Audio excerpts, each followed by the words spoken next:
speakers that she has lined up. Thanks, Latifa. And let me introduce our speaker today, Peter Goodhand. Peter previously spent 20 years in strategic leadership roles in medical device development, where he was also founding director of the Health Technology Exchange. He was also president of the Ontario Institute of Cancer Research, OICR, and CEO of the Canadian Cancer Society. He currently is the CEO of the Global Alliance for Genomics, and if you don't like saying that mouthful, you can say GA4GH. We're big on acronyms here at IHCC. And he is also one of the 3 co-chairs of IHCC and on the governance board of our parent organization, the Global Genomic Medicine Collaborative, GGMC. And I think one thing I've learned about Peter over the months that I've known him is that he's very good at explaining complex technology with understandable, plain language. So I really look forward to your talk today, Peter. The title is, I can't remember what the title is. The title is Genomic Data Sharing for Global Health. Peter, please take it away. Thanks, Scott. I guess we'll put that to the test. Can you see? I need to move this screen. This is where the complexity of using 2 screens gets to me. Let's see if we can move this up. Can you see that screen? Yes. Well, are we now in presentation mode? Yes, you're in presentation mode. Okay, then Scott, thank you very much. I thought you were going to say one of the things you'd learn is how similar we look in a small gallery.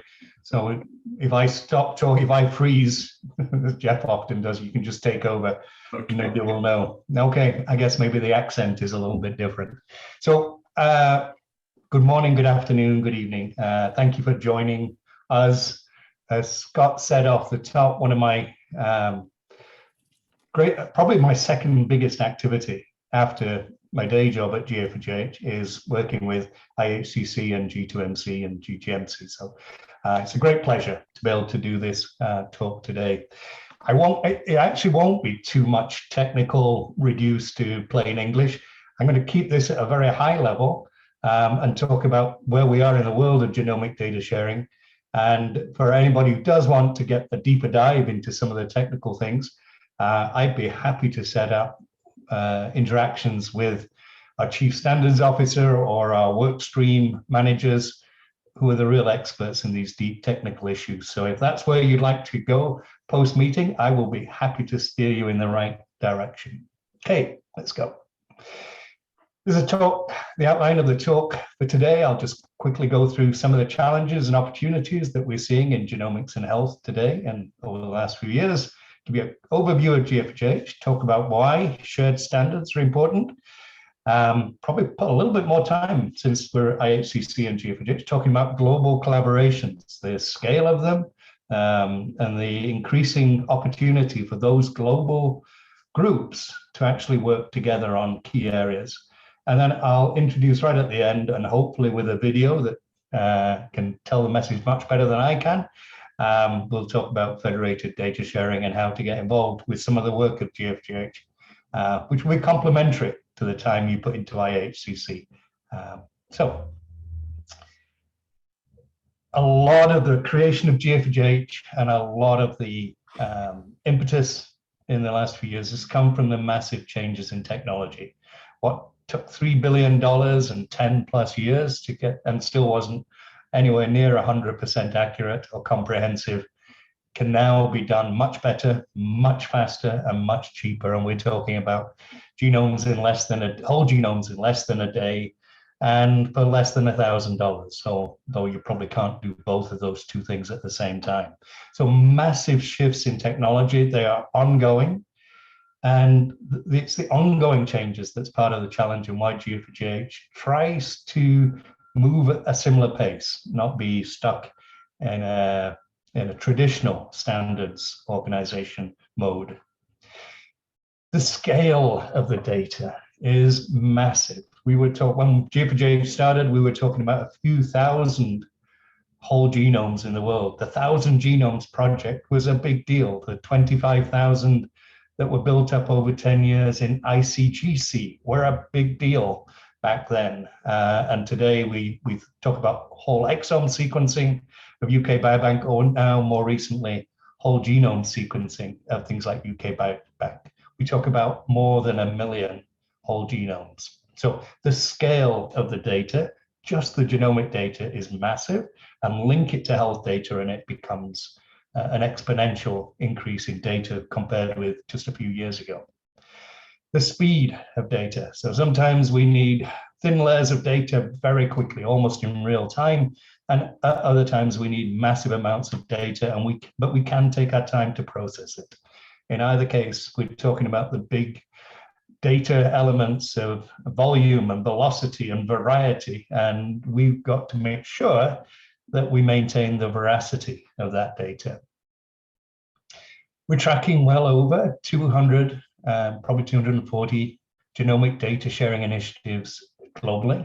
Some of them fall into clinical genomic medicine, and that's where G2MC would have a lot of its work. At the other end of the scale, many are in the area of cohorts, both disease cohorts and population cohorts. Some of those initiatives are branded as national initiatives and been announced by presidents or prime ministers, but put together, it's a large, complex, and rapidly growing field of genomic data sharing. Sorry, Peter, to interrupt you because we don't see the full screen. If you don't mind, I can share mine. What are you seeing? Just the breakdown? Because I'm seeing, that's the challenge. I'm seeing the full screen.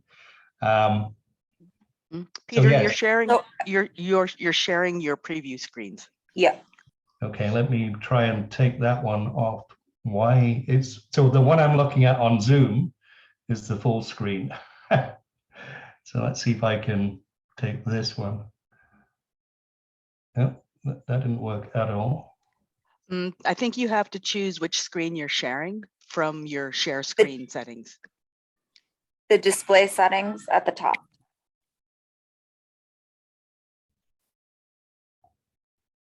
You seeing it now? There you go. That's perfect. Okay, so it's on. I'm using two monitors now. The monitor Yes. where I'm looking at Zoom has actually got the wrong slide, but it doesn't matter. We are in good shape now. At least I know you're seeing the full thing. Okay. Thank you. I will go into an overview of GFGH. I'll keep it brief. We're very much a global forum. I will say in the first few years, it felt like we'd quickly created an Anglo forum.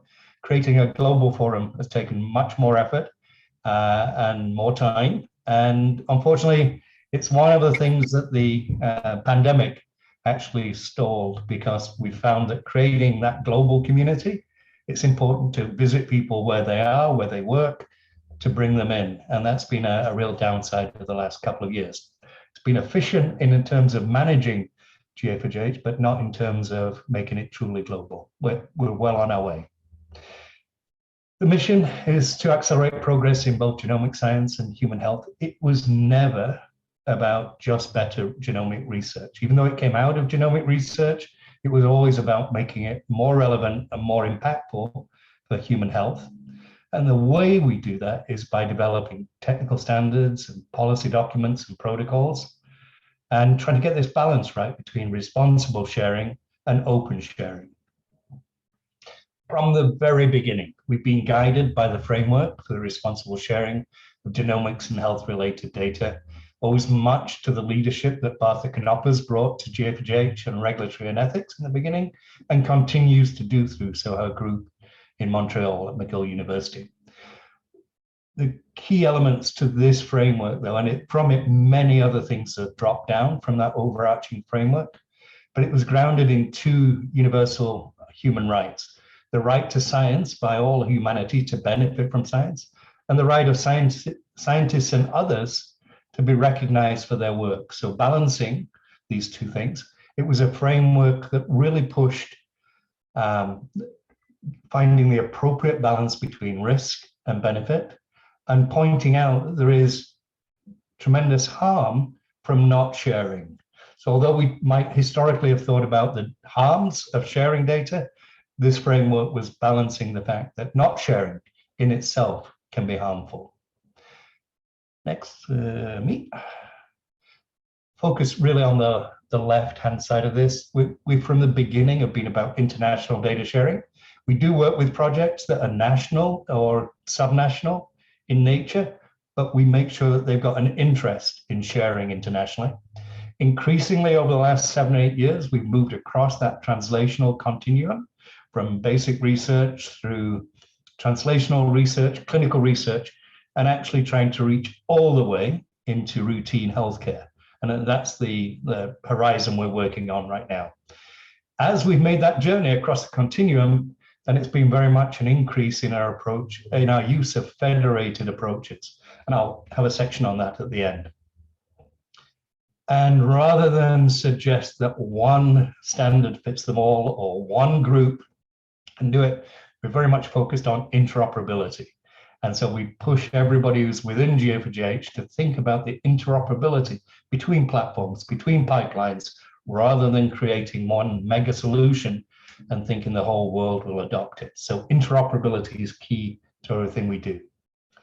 Here's our ecosystem. It's about 670 plus, I haven't seen a number beyond 670 of organizational members. I will say that many of them, it's a light touch. They're there to watch and wait and learn, but probably 60 or 70 of them are very active with us. There's a few hundred active volunteer participants, although increasingly we see people being able to build GA4GH work into their grant funded and supported work, a much larger audience of individuals who follow what we're doing. The guts, the essence of GA4GH is right in the middle of this slide. It is these 8 work streams, and I'll show you more about those later. But the work streams are where we produce the outputs of GA4GH. We don't actually have data ourselves. That's in the driver projects. And again, I will expand on that a little bit in a couple of slides. That engine and those driver projects working together have produced 22 plus technical standards, 14 regulatory and ethics policies and frameworks. And it's difficult to track implementations because many people just implement and don't tell us they're doing it. But we know it's well over 100 and probably over 120. The context in which we think is a global learning health system. And that is difficult to even do within one jurisdiction, one city, one state, let alone on a global scale. But that is the ultimate goal. Here's a little bit more of an expansion of how we work. So on the left-hand side, the 8 work streams I just mentioned, 6 of them, the ones in blue, are technical in nature.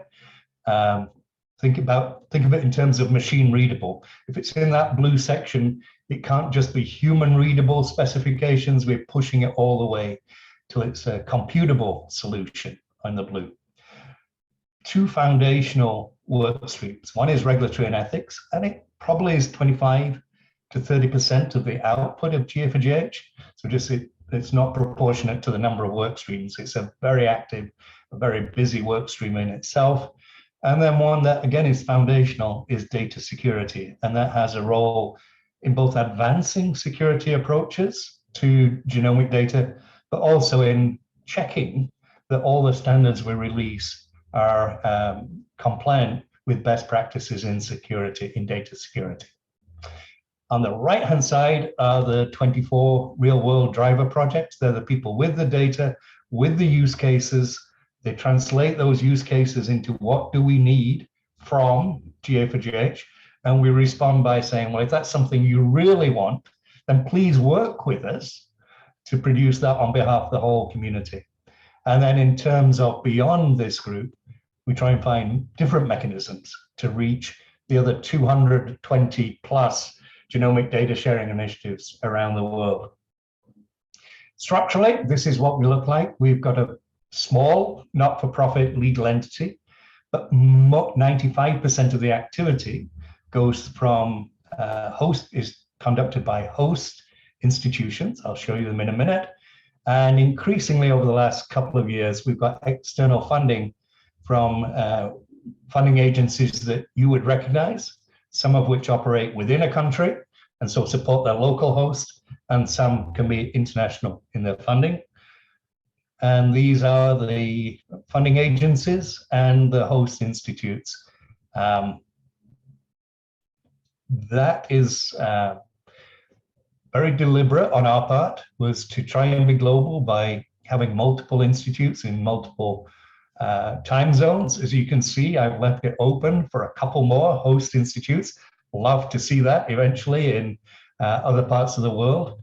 And then we know that most of the funding agencies have to keep their money in country, but certainly NIH and Wellcome have been great international contributors and allowed their resources to flow outside their host country.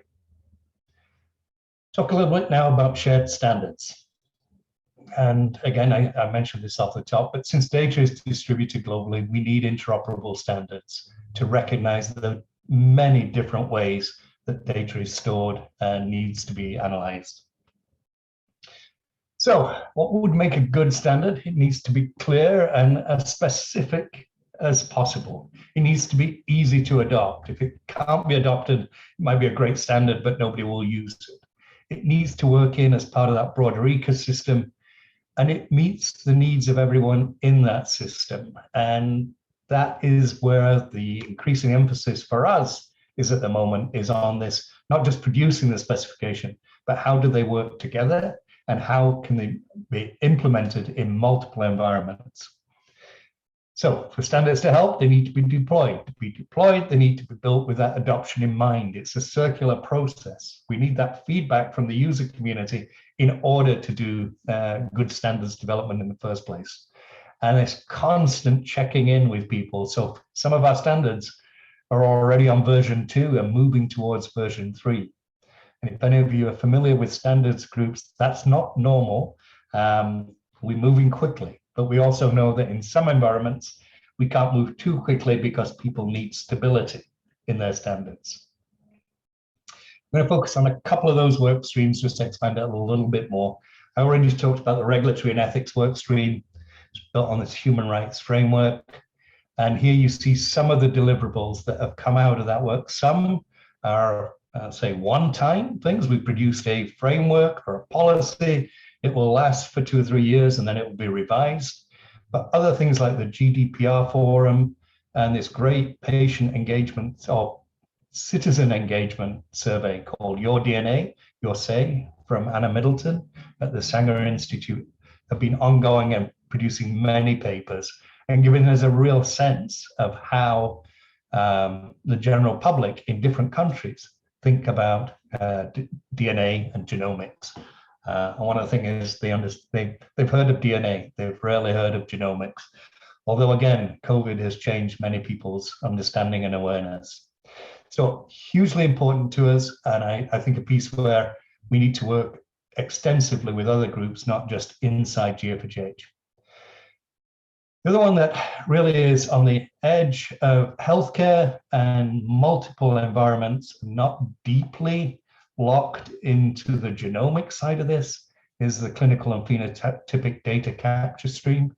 Very much focused on standards by which you can exchange information that needs to be alongside genomic information, but is not traditionally genomic information in itself.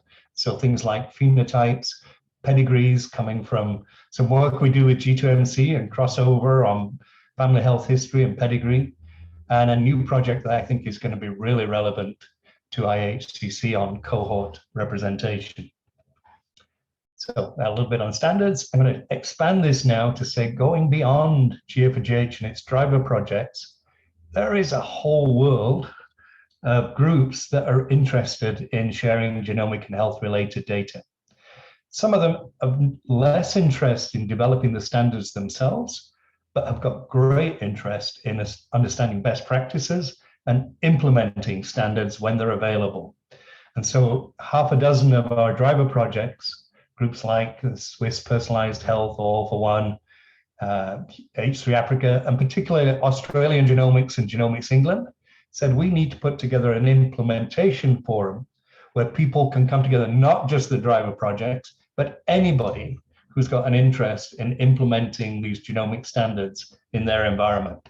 And so our Genomics in Health Implementation Forum, as I said, led by Australian Genomics and Genomics England, is a big community of people focused on implementation, and particularly in precision medicine initiatives.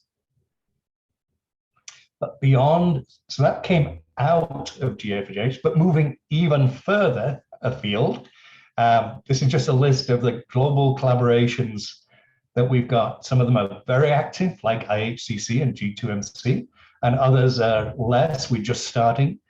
Some of these groups are very focused on pandemic.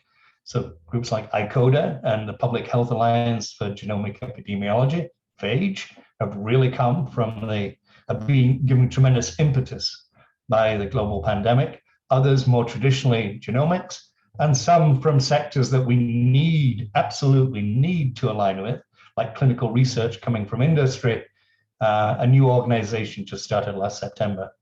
One of the couple of really interesting ones on this slide, that are not just the ones that are relevant to IHCC, but the Human Pangenome Project, which is an attempt to build a much more comprehensive, much more accurate, and much more diverse reference genome, looking at modern technology, the very best technology, and applied across diverse genomic data sets. So great hope that we will have a much stronger and a much more relevant set of human genome references out of that work.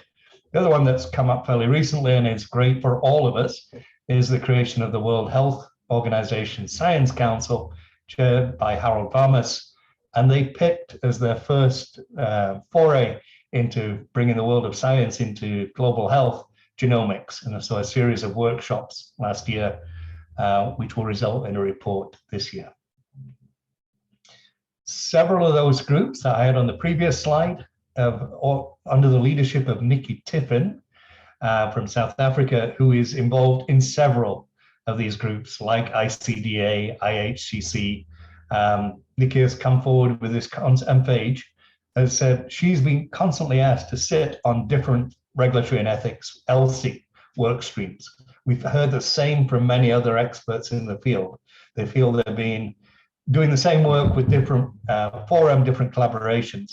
And so we've agreed with them that it's really important for at least these groups to meet once or twice a year and talk about what is happening in the world of regulatory and ethics, LC type policies, and have a clearinghouse, make sure they're not duplicating, definitely make sure they're not contradicting each other. I don't think any presentation I've seen recently goes without too much mention of COVID-19 and the impact of it. One of the direct things for us is historically GA4H has been focused on human genomics and on rare disease and cancer. We were just starting to have more conversations with groups like PHAGE about the importance of the pathogen and infectious disease aspects of genomics when the pandemic hit. The Canadian funding agency CIHR asked us to put some more renewed effort and focus on making sure that GA4J standards that have been developed for human genomics could be made applicable to pathogen genomics, or at minimum, the host pathogen interface. So we recruited a group from many of those things, or a couple of them are not on my previous slides, who are doing genomic data sharing. And we asked, as a start, can we work together to find areas of interoperability, whether they're policy or technical, that will benefit the field? We're not an expert in infectious disease or pandemic response, but we can bring what we've learned in genomic data sharing to this community. And so that meeting, actually, the first major meeting of that takes place immediately after this talk. Scott mentioned right off the top, there is a lot of connection between myself and GA4H and the three elements that come under the Global Genomic Medicine Collaborative, one of them being IHCC and the other being the Global Genomic Medicine Consortium, G2MC. And so that group collectively occupies most of my volunteer time outside my work at GA4H, and it's a real pleasure to be as involved as I am. So we've been, hopefully you've all heard of the IHCC cohort atlas. The work there has been significant, and it really has been powered by many of the same people who work on GA4GH standards and adapting them and implementing those standards wherever possible. Some of the foundational cohorts that are key to what we're doing inside IHCC, like Seneca, are highly built on GA4GH standards. So crossover in personnel, crossover in many of the underlying works. We talked about the connections between our framework and IHCC governance and policy, and towards this greater policy forum. There are many other touch points. One of the platforms that IHCC is paying serious attention to, and hopefully we'll use more of in the future, Terra, highly GA4GH compliant in a modern cloud environment. Two of our host institutes are key contributors to the work of IHCC on the data side, that's OICR and EBI, EMBL, EBI in Europe. I'm the GGMC treasurer and board member for the parent organization. We've got huge crossover in our funders. Our most important funders for GA4GH are also key funders for IHCC. They've got that shared vision. And in fact, it was two of the funders, Wellcome and NIH, who asked GA4GH and G2MC to work together to stand up IHCC rather than create yet another independent organization. And it's been a pleasure to do that. Lastly, I'm going to move on to federated data sharing. I said up off the top, it's the trend, is where many of us are moving, but it's not the only approach. There are different approaches. So if something can be genomic knowledge, no privacy issues, no patient type data, and it's well translated into knowledge, in my opinion, that should be put in a widely accessible, easily accessible knowledge base. We see that with things like ClinVar. We see it with our own BRCA exchange that I can access from my smartphone. We're increasingly seeing people create trusted research environments or data commons that enable both compute and storage of data in the same environment. So trusted research environments.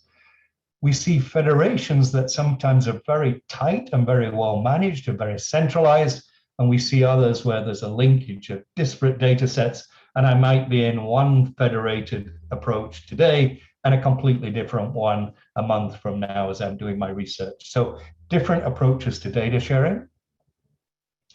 Overall though, general trend, the closer it gets to health data and the bigger the data gets, the more it becomes around moving from data copying. I'll go to a repository, get permission to access it, download a copy to my local environment and work on it.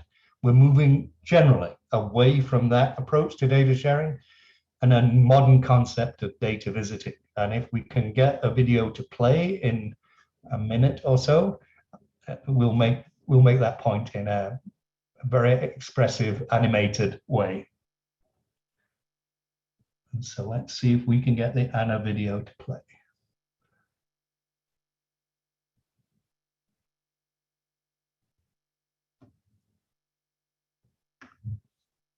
University Hospital is a global leader in cancer research. Anna is a member of the UH faculty, where she leads a team in studying a deadly pathogenic disease. Like many of her colleagues, Anna would like to work with more data sets around the world in order to analyze the genomic and health-related data of as many patients as she can, in order to identify genetic variants associated with better outcomes and guide better clinical treatments. Similarly, UH and institutions like it want to make their troves of data available to researchers like Anna. But without interoperable methods for researchers to efficiently identify, access, and analyze data of interest to them, none of this is possible. Right now, Anna's team can easily interrogate local UH data, but working with data sets around the world is challenging. Without large interoperable cohorts, the statistical significance of their results remains low, limiting their ability to advance the field. But it doesn't have to be this way. A suite of software tools powered by GA4GH standards can connect researchers like Anna to a global network of data in a secure and responsible way, unlocking its potential to benefit human health. First, the GA4GH discovery APIs allow data stewards to make their datasets findable. Anna can query this large network to identify datasets that are relevant to her study. For each dataset she wants to analyze, Anna works with the corresponding data access committee to acquire permission. GA4GH standards help these groups to reliably determine whether Anna's proposal is within the scope originally agreed to by the data donors. Her approved requests are added to her virtual identity. And now she can begin working with the data. With the GA4GH Cloud APIs, Anna's lab is transformed into a virtual hub, connecting her to all the data she needs to do her job well, although she will instruct software machines to carry out much of that work on her behalf. Anna tells each machine where to go, what data to analyze, and which analysis tool to use. Equipped with these instructions, the software machines head out to analyze a portion of the data right where it sits. Only machines with authorized access to this data are allowed to enter. The machines carry out Anna's instructions, which is made possible because the institution has packaged its data in a universal way, also according to GA4GH Cloud standards. Each machine brings back its analysis result to feed into Anna's study. As a security measure, the data steward may remove access from Anna's software machines once the analysis is complete. Anna's team fits the pieces together to reveal a genetic variant associated with better outcomes, a new insight they could never have seen if the datasets were not interoperable. Anna is just one researcher, but her story isn't unique. Someday, we hope that every researcher in the world can access a global network of data from the comfort of their lab, revealing otherwise hidden knowledge of human health and disease.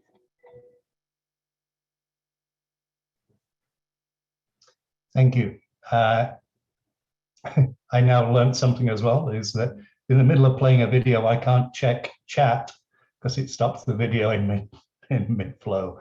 So hopefully that was instructive. That video is because it's animated, it's easy to translate the voiceover. We've already done it in Japanese, and there's probably half a dozen other languages that we're currently translating. It's a very non-technical way of explaining data sharing and federation. So we do heavily promote federation as a solution for data analysis, all the way through to the analysis. First of all, you have to find it, then you have to access it, then you have to analyze it. So it's, as we think about FAIR principles and how you can apply them to genomic data and health data sharing.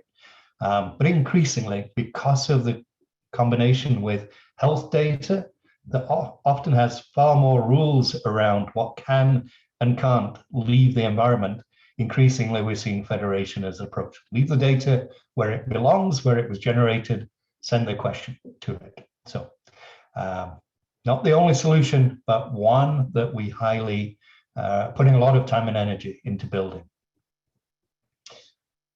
We also, though, as we get closer and closer to health data, recognize that healthcare is much bigger than research. It's much more fragmented. It's much more local than genomic research.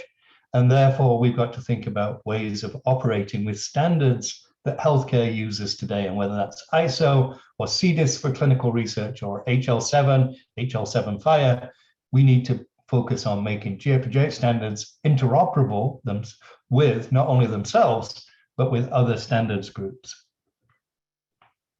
And as I said off the top, we're a very inclusive, welcoming organization. We work closely with IHCC. You could basically just stay within your IHCC community and role, and you will get the benefit a lot of this. But if you or your technical or regulatory people have got time and would like to get more involved in the primary work of GA4GH, then please contact us and we'd be delighted to have you join us. That, I think, is my last slide, so I will stop sharing. Peter, that was outstanding. Excellent. So are we back to just gallery view? And we're back to gallery view, and it's time for questions. If anyone would like to ask a question, you can go ahead and raise your hand and we'll call on you, or you can blurt it out, or you could type it in the chat and I will read it for you, whatever you like. So I'll open it up to questions for Peter right now.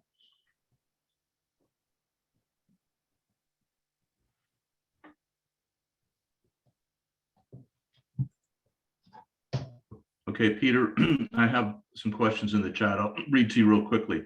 So the first question is, funding bodies mentioned are public funding bodies. Are there opportunities to work with private funding, e.g. pharma, et cetera? Does data sharing enable that sort of relationship?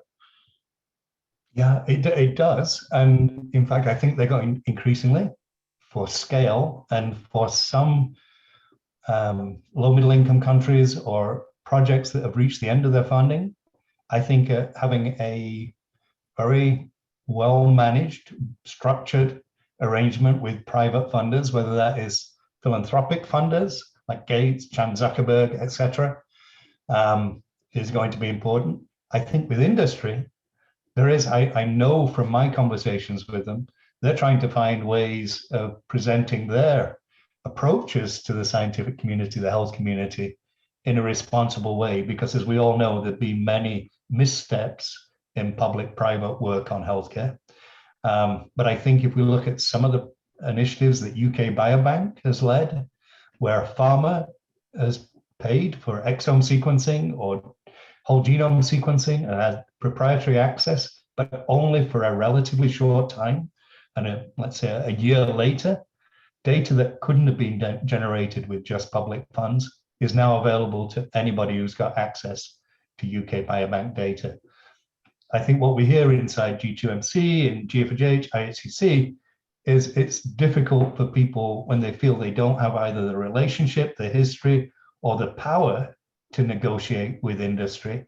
And I think it behooves all of us to think about best practices and approaches. And perhaps there's a role for groups like IHCC to put frameworks around collaborations with industry so that each individual cohort is not having to face that from scratch. Excellent. Okay, one other question from the chat, and I think this is a very timely one. I would have asked it if someone else hadn't already, and that is, are standards being adopted uniformly across the globe? And are lower and middle income countries embracing these standards? Depends on the standard. Like almost everything else, it depends. When I look at some of the earliest work we did, like the framework for responsible sharing, it's been translated into about 15 languages. It's one of our human readable things.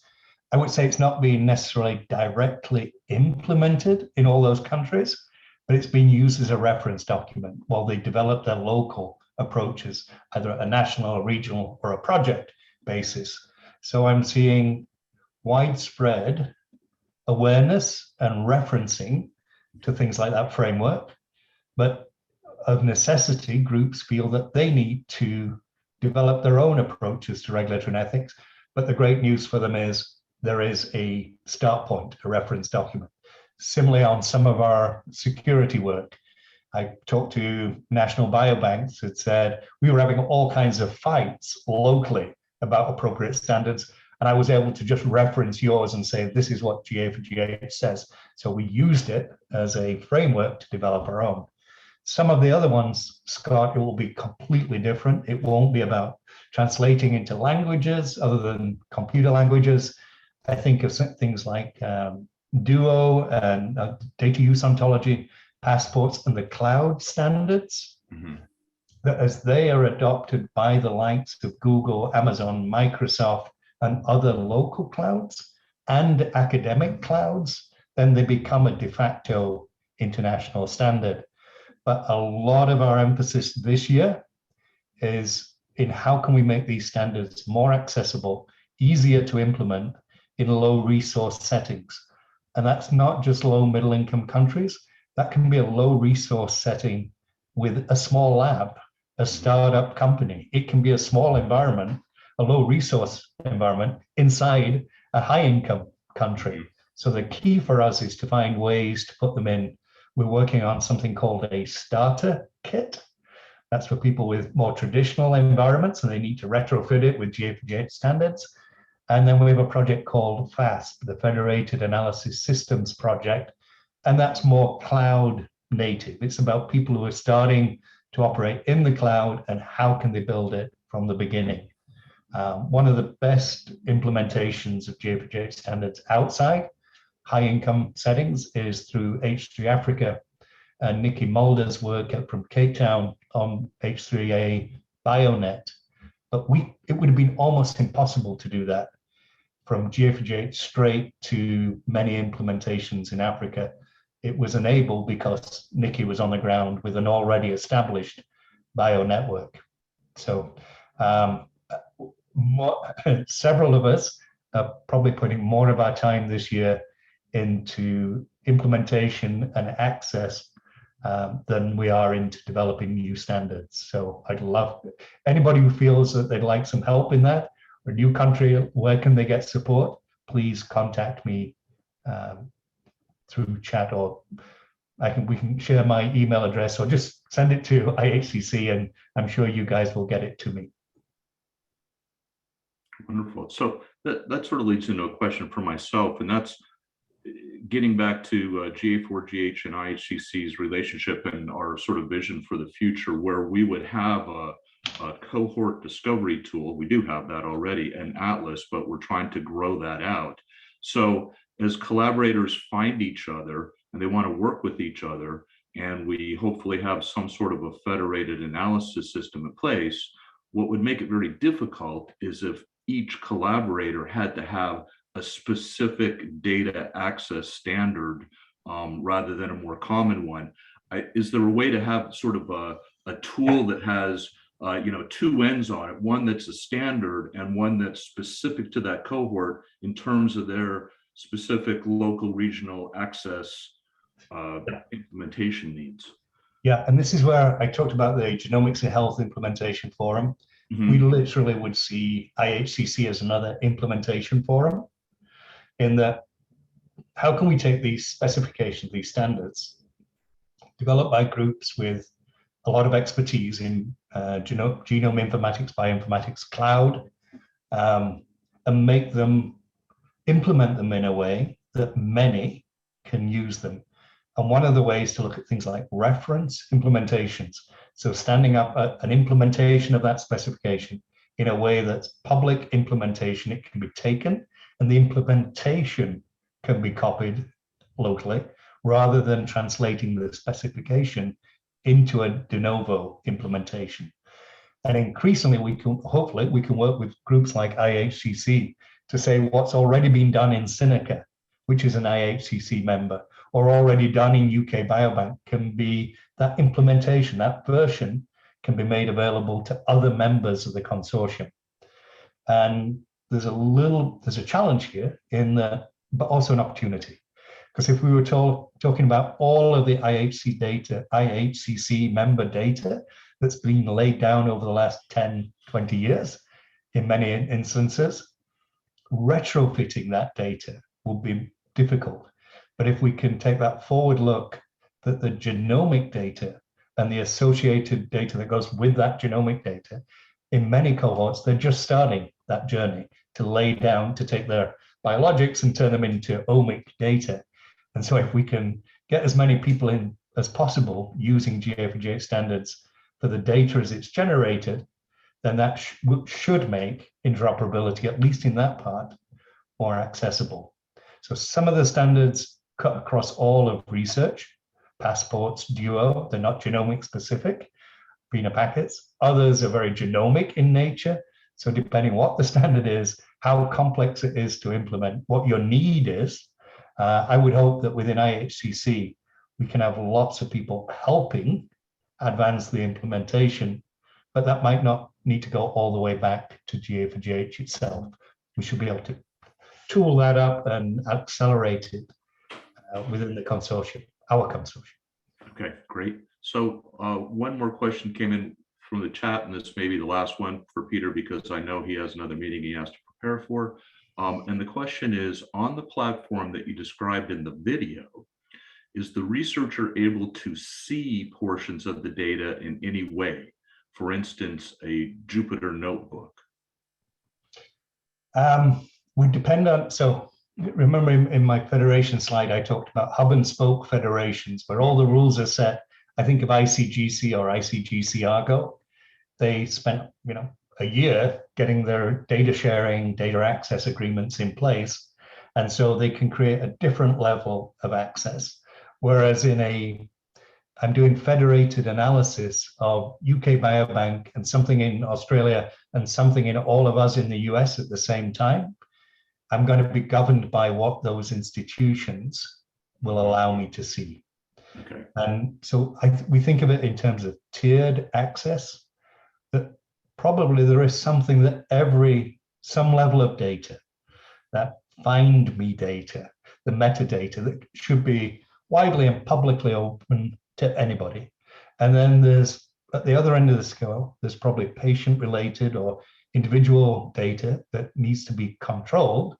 And somewhere in between and over time, there's a thing we call registered access. And so we see people being able to set for this kind of data, you click on the internet and you can find this much data from me. To get this, you'll have to go through rigorous approval, but there is a middle there. And so the idea of, on one side, tiered access, but if I think of groups like Elixir, they will know if it's an Elixir member, they can create more ready open access than if it's a group that they've not already pre-qualified. So I think we're looking for flexibility, but at the end of the day, it said in the video, the data steward. I love the word steward, not custodian or owner, because I think when I think of a custodian, they lock people away, they lock things away, they keep it in custody. Whereas stewardship is making sure that data is well protected, well preserved, its integrity is maintained, but it's available and it's given value. So that data steward, read in parentheses, owner, custodian, should be able to set the permissions. And they may well say all of my data is very available, or only this layer is available. And I think that kind of flexibility or granularity on data access is something that the data steward has to set, but they may set it differently if they've got a high trust environment with other members of a consortium. We just have to accommodate both. Exactly. Okay, great. If there, one last call for questions for Peter. Anyone? With that done, Peter, I want to thank you again for explaining a very complex set of standards in very easily understandable language. You're wonderful at that. Latifa, would you care to let us know about the next upcoming webinar? Is it scheduled? Do we have a speaker? Yes, we have. It is scheduled for April 26th. However, I still waiting from the speaker to send me the title of the talk. But yes, we're gonna have one on the 26th. So I will send more information and more details once I get them from the guest speakers very soon. So wonderful. Everyone just mark down in your diaries the 26th of April. There will be another wonderful IHCC webinar you can turn in to and listen to. If you can't attend these live, and I do suggest it because you get to hear the speaker and answer questions in real time, they all will be posted on the IHCC website in a couple of weeks, and you can watch a recording of the presentation. But thank you all for coming today. And thank you, Peter, for a wonderful talk. And we will close out. Thank you very much. Okay. Bye, everybody. Thank you. Thank you. Thank you very much, everyone, for your participation.